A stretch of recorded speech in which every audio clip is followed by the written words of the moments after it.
Un cordialísimo saludo para todas las personas que a partir de este momento se conectan en este Facebook Live de la plataforma periódicoeldiario.com, a través del canal de YouTube, El Diario TV, y las redes sociales, Twitter, Instagram, Facebook.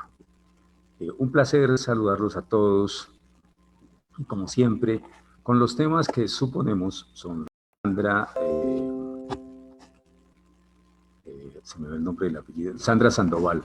Sandra Sandoval, incluso es boyacense, es origen. Tiene ascendencia, sí, es de ascendencia de Ventaquemada, el papá es de Ventaquemada. Ese Sandoval es nuestro.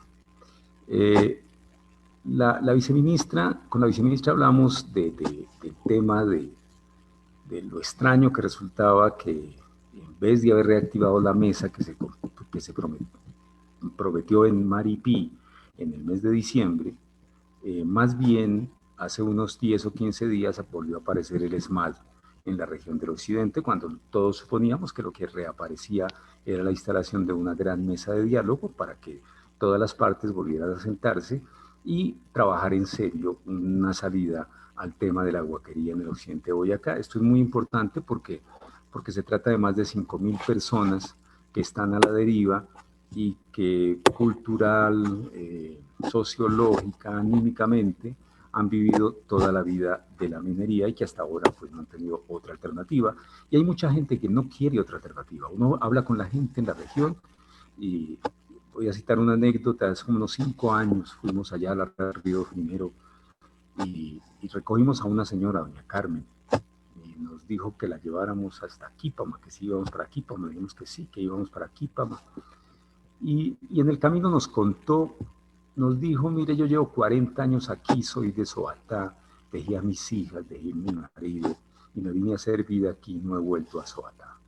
Aquí estoy y estoy esperando, tenía 70 años en ese momento, estoy esperando que llegue la piedra que está marcada con mi nombre. Esa piedra un día de esto la encuentro. Esa es la esperanza de la gente. Y esa piedra me va a recompensar los 40 años de sacrificio que he tenido aquí. Así piensa la gente, así piensa Casi nada. En la región. Ese fue un testimonio muy impactante sobre lo que significa el fondo de estar allá. Bueno, señora, pero ¿usted qué hace? No, mire, yo lavo, plancho, hago de sirvienta, hago mandados, sirvo por días, le sirvo a un fulano, a doña fulana. Hay días que no tengo con qué comer, pero bueno, esa es la vida, y la paciencia será recompensada con mi esmeralda que viene marcada con mi nombre. Pues bien, esa es la historia un poco de lo que sucede allá con los 5.000 huaqueros que siempre tienen la esperanza de que algo quede en los estériles y que algo les cae. Entonces, la ministra dijo el lunes, nos dijo que ayer habría una reunión en Tunja para tratar el tema, para retomar los temas. Estamos en contacto con Pedro Pablo Salas, asesor del Diálogo Social y Paz de la Gobernación del departamento, quien estuvo en la reunión, y le quiero pedir que resuma brevemente lo que pasó en la reunión, cómo avanzan las cosas, qué clima hay, y si esto promete una buena salida o vamos a seguir de alguna manera en el conflicto, que es lo menos deseable, porque no hay ninguna justificación, no está en riesgo la paz, no está en riesgo nada distinto al bienestar de la gente, un gran núcleo de gente. Pedro Pablo, buenos días, bienvenido. Un placer tenerlo con nosotros. Muchas gracias, Pedro, por esta oportunidad. Pues lo que usted dice de la señora muestra ese profundo contenido cultural y además ese concepto de vida que hay allí detrás de eso. O sea, allí intervenir no es cualquier cosa. Se requiere una múltiple miradas y por eso cualquier salida facilista está condenada al fracaso, porque cualquier sustitución, como presentaba la viceministra, que era sustituir la actividad minera por actividades agropecuarias, eso se puede ver así fácil desde un escritorio, pero en la realidad no es así, porque tenemos el caso de la señora que ha trabajado 40 años y está empeñada en conseguir la piedra que viene con su nombre. Entonces, sustituir una vocación que es milenaria, que es ancestral, como es la huaquería, no es fácil en Occidente. Sin embargo, pues hoy estamos viviendo un fenómeno social muy complicado porque por las nuevas metodologías, los nuevos enfoques de explotación de la esmeralda, pues esto ha tocado ya a muchos sectores de la sociedad, de la sociedad de Occidente, de la gente que vivía del rebusque, de la economía misma de los municipios. Entonces, por eso yo creo que esa vuelta del ESMAD hace 15 días es un mal síntoma, porque, porque lo que uno entiende pues es que las respuestas tienen que estar en el orden institucional, pero también en el orden privado de las empresas. Sin embargo, pues uno toca estos temas y ya uno no se vuelve asesor de paz, sino que a uno lo vuelven casi como asesor de guerra, porque quieren es que uno les aplaude a todo y resulta que allá no se puede aplaudir. Allá hay que ser críticos de lo que está pasando y cualquier voluntad de acuerdo, de diálogo, pues ya lo convierten como en un hecho, eh, se hernian algunas personas porque dan estériles. Y lo que veíamos ayer, Pedro, es una crítica y una preocupación de los alcaldes, porque ellos por manejar el conflicto han tenido que asumir unos costos, por ejemplo, como es la disposición en sitios de donde las empresas arrojan los estériles y ellos están pues asumiendo un tema de costos de transporte, de combustible, y para ellos significa un costo, pero finalmente son municipios que pues tampoco han visto las regalías de las esmeraldas, digamos, son municipios, son fiscos pobres. Y para esos alcaldes señalaban ayer que ellos ven con preocupación que eso se les ha venido como trasladando y es la temporalidad, es hasta cuándo vamos a durar nosotros manejando esta situación. Y algunos empresarios de las esmeraldas que estuvieron allí, pues están esperando, digamos, unas modificaciones en términos de la licencia ambiental que otorga Corpo Boyacá, para que los manejos que hace la gente, el común, los guaqueros que están haciendo de esa tierra, que están ya no solamente lavando en ciertas fuentes hídricas, sino según la alcaldesa de Maripí, lo están haciendo en todas las variables, en las fuentes hídricas que se consiguen para lavar la tierra. Entonces, allí también se están hablando, obviamente, de impactos ambientales. Pero uno realmente, Pedro, ve de alguna manera con preocupación que esto se discutió en noviembre, que fue la reunión. Estamos ya pues a finales de febrero y me parece que las cosas no están funcionando como debería ser, un poco más ágil. Hay una lentitud y los problemas allí pues se siguen manteniendo. Yo creo que ahí al final de la jornada del día de ayer se establecieron que hay que llevar unas propuestas para identificar los problemas y poder formular las soluciones que están previstas para que por mesas de trabajo específicas de cada tema se pueda establecer cómo se puede intervenir para resolver los problemas, comenzando pues problemas operativos, pero también pensando en los acuerdos que los empresarios puedan brindar para que yo veo que allí no se entiende todavía, Pedro, algo que, es que no quieren, digamos, no quieren soltar esa concepción de limosna, tengo que decirlo, no quieren soltar esa concepción de dejamos que caiga de la mesa del rico algo que le llegue al pobre.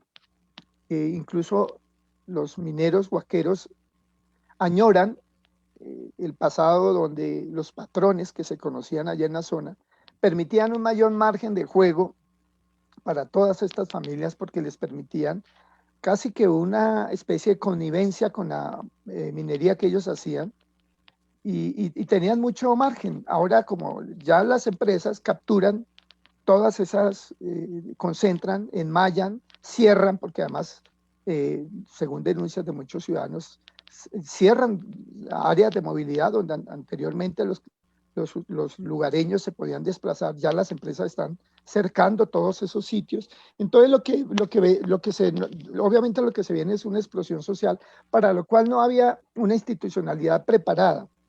Me atrevo a decir, no había una institucionalidad preparada, pero sobre todo aún todavía no nos convencemos de la dimensión del problema.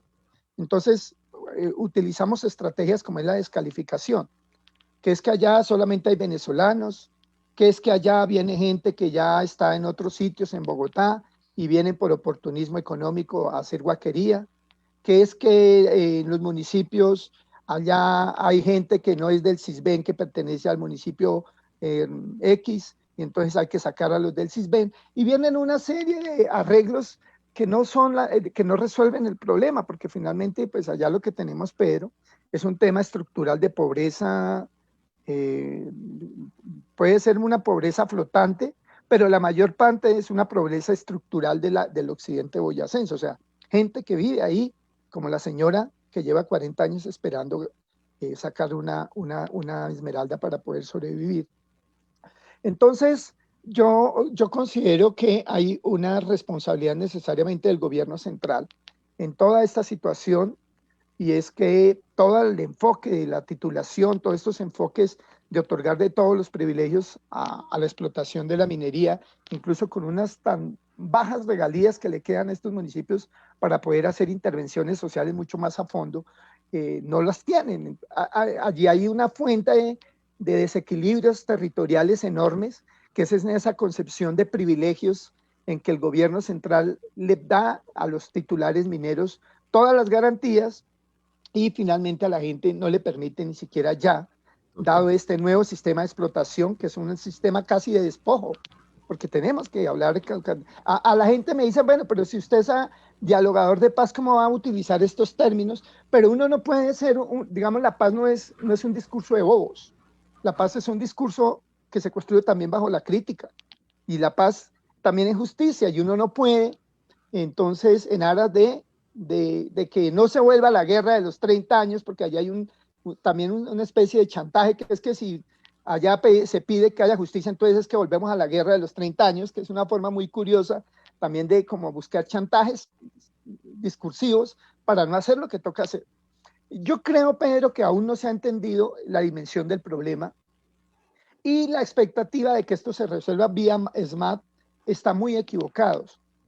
Porque la gente está allí angustiada, desesperada por el día a día, por la panela, por el arroz, por las cosas básicas. Ellos no están pidiendo allá otra cosa que la vida, que su propia sobrevivencia.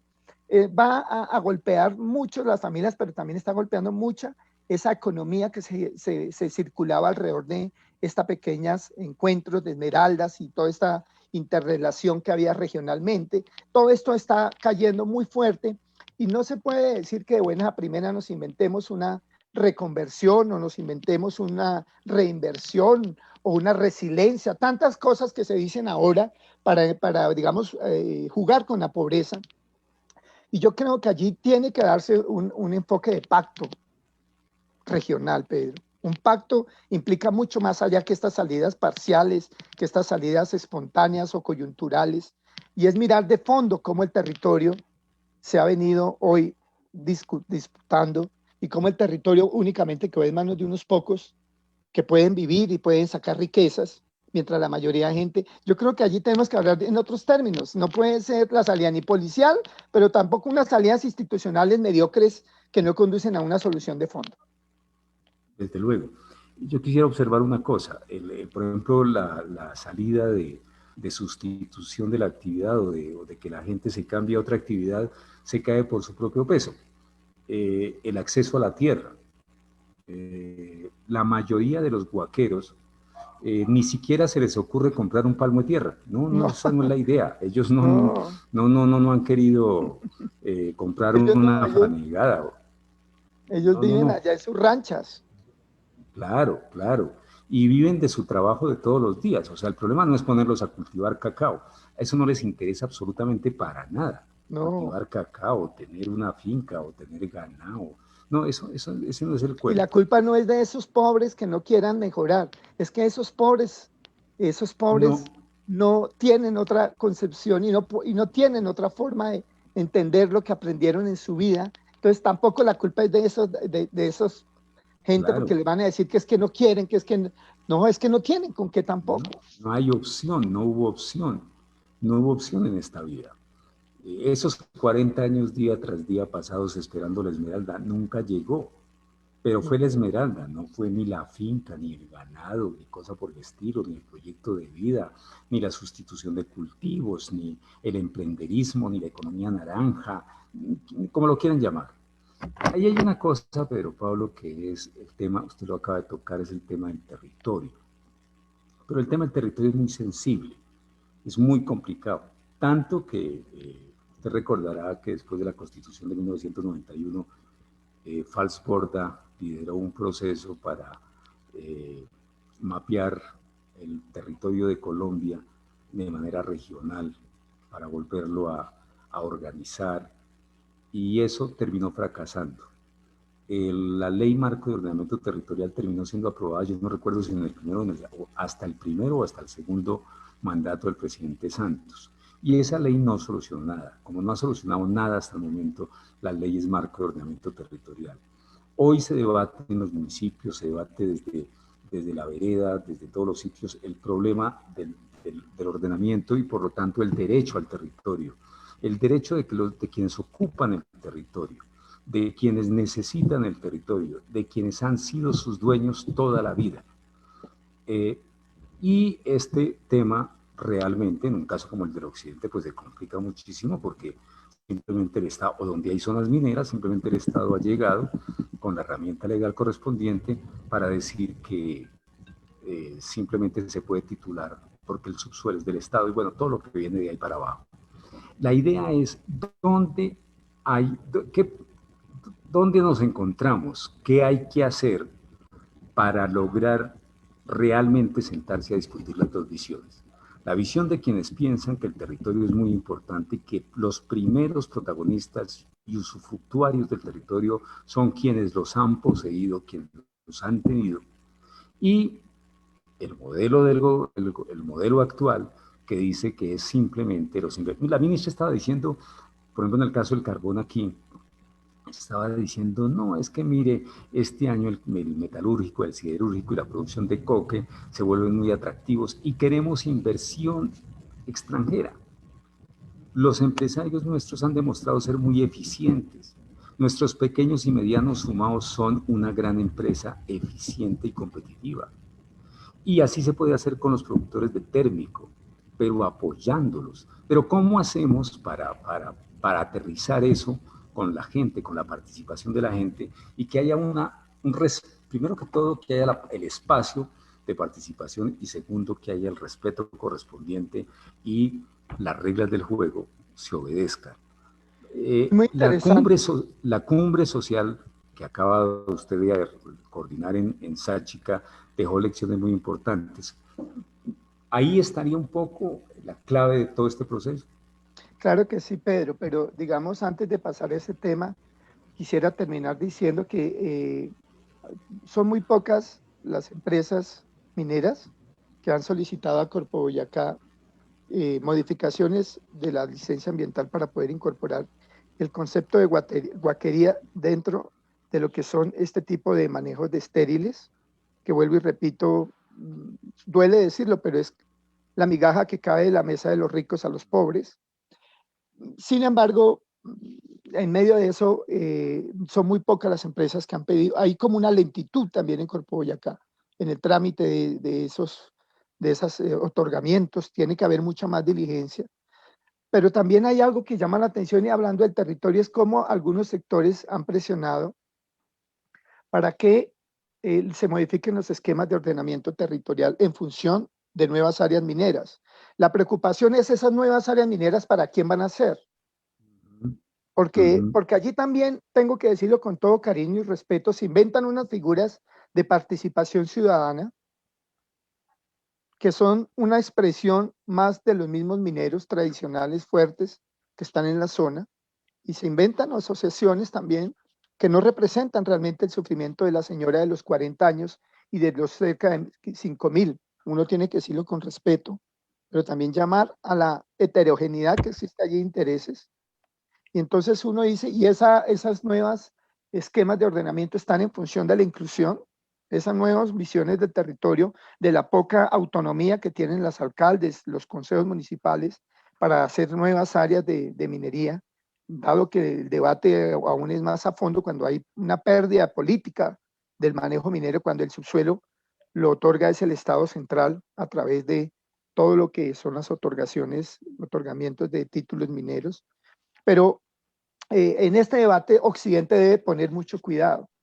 Y es si en estas nuevas áreas que se están pidiendo para modificar esquemas y hacer nueva minería, como lo están exigiendo algunos sectores, realmente va a beneficiar a los sectores de los 5.000 desheredados o despojados que en este momento están siendo por lo menos gaseados por el ESMAD. Yo creo que por eso el debate es social, es económico, e incumbe a las autoridades en todos los órdenes, en todos los niveles, pero especialmente también hay una responsabilidad enorme de esa incidencia que tiene la política y la pérdida de decisión de los territorios por parte de sus autoridades, porque el gobierno central direcciona la política y esa política es intocable, los privilegios son intocables.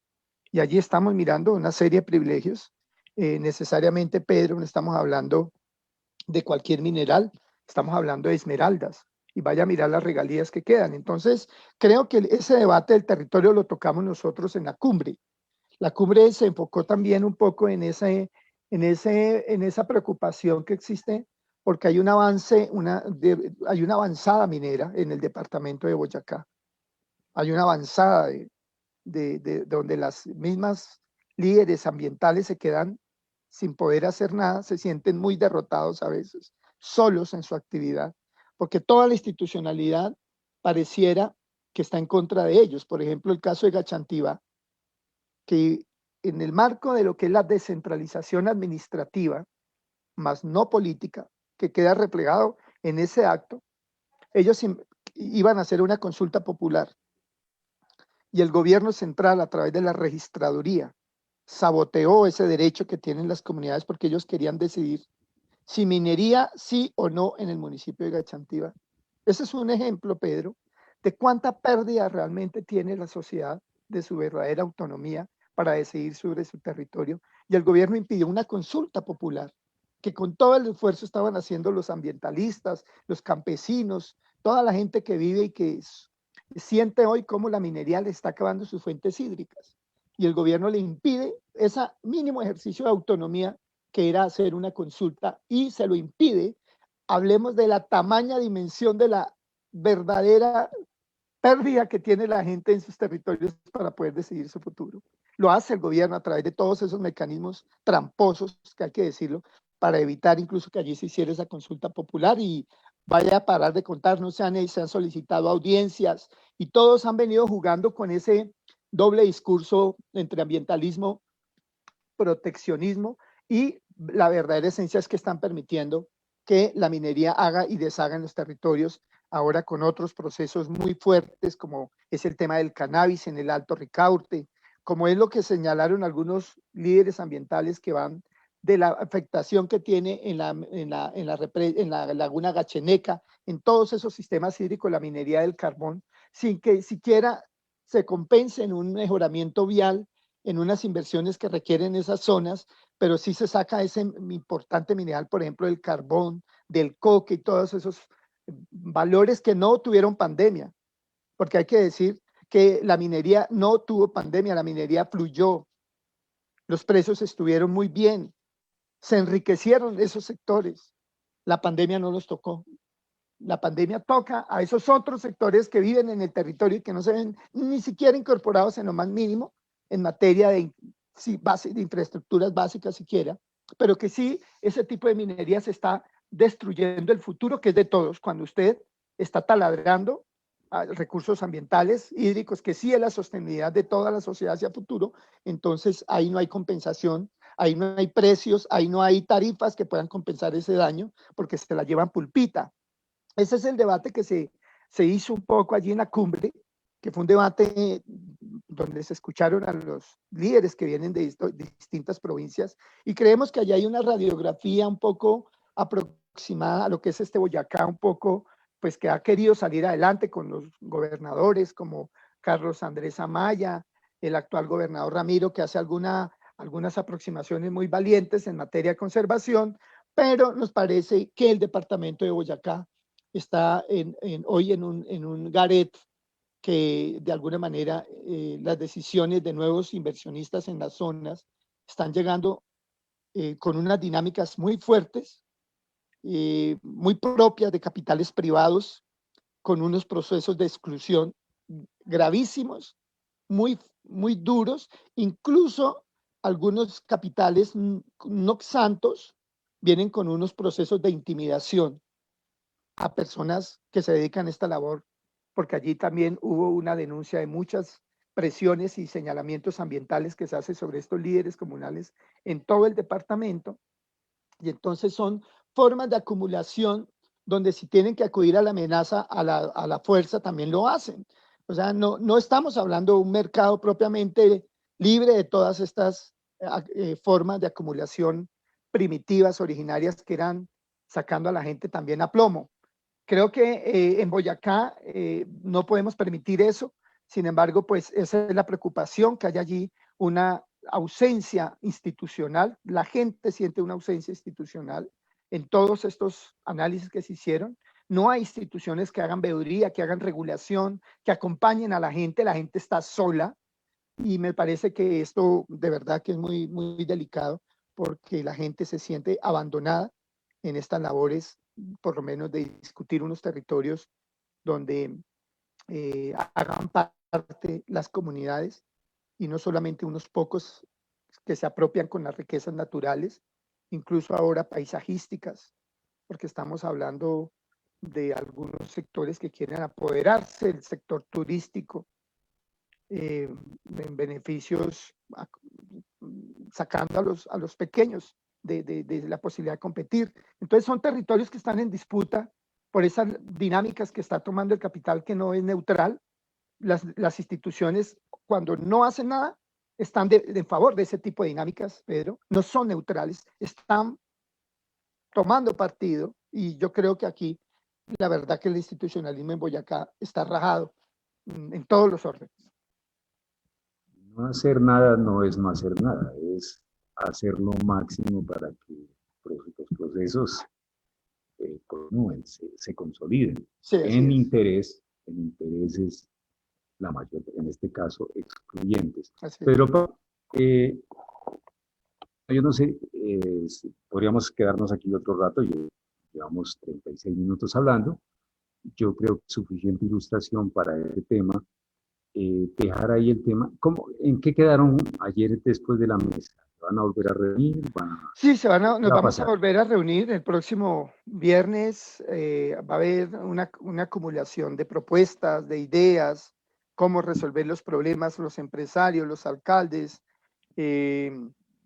las instituciones que están ahí, Corpo Boyacá, en la Secretaría de Minas del departamento. Va a ser el acopio de todas esas sugerencias para ver cómo se hace una intervención en la zona de Occidente, especialmente en los municipios que están en este momento involucrados con temas de titulación minera, explotación de esmeralda y donde está el conflicto con los huaqueros. Pues Pedro Pablo, estamos pendientes de eso, sigamos pendientes de los demás aspectos. El tema de la minería del carbón, mire, llevamos 2 meses y 6 víctimas en los socavones del carbón, las dos últimas la semana pasada, en el municipio de Tasco. La circunstancia, la situación sigue siendo crítica, el gobierno nacional tampoco tiene, no hay propuestas. En fin, las cosas no están tan fáciles, por eso mejor sigamos alerta sobre estos temas y los estaremos comentando oportunamente. Yo quisiera decir para finalizar una cosa. Curiosamente, la minería de las esmeraldas no es una minería prioritaria, no es una materia prima que se necesite con urgencia para satisfacer necesidades apremiantes de la sociedad, Son sino de lujo, son ostentación. son ostentación. Y el cannabis, en la nueva forma como lo están presentando, a propósito de lo del alto Ricaurte, que me gustaría que charláramos un día de esto sobre ese Claro tema que que es sí. muy importante. Lo del cannabis, pues tampoco, menos con nosotros, porque aquí tener una mate marihuana era una transgresión en la finca o alguna cosa de esas, pero nunca ha sido parte de nuestra cultura, no ha No, no, sido no. El parte cannabis es una de cosa muy, nada, muy una cosa traída a que no los nos, Estados Unidos, sí, por no allá. nos corresponde a nosotros. Eh, y por lo tanto, pues tampoco es para defender un frente de la productividad, que qué cosa tan terrible que Mm. debemos por encima de todo el empleo, la inversión extranjera directa y todos estos lenguajes. Pero Pablo, muchas gracias. A usted, Pedro, y a todos los Bueno, televidentes, muchas gracias por la oportunidad. Muy amable. ok, feliz Gracias. tarde. Feliz tarde.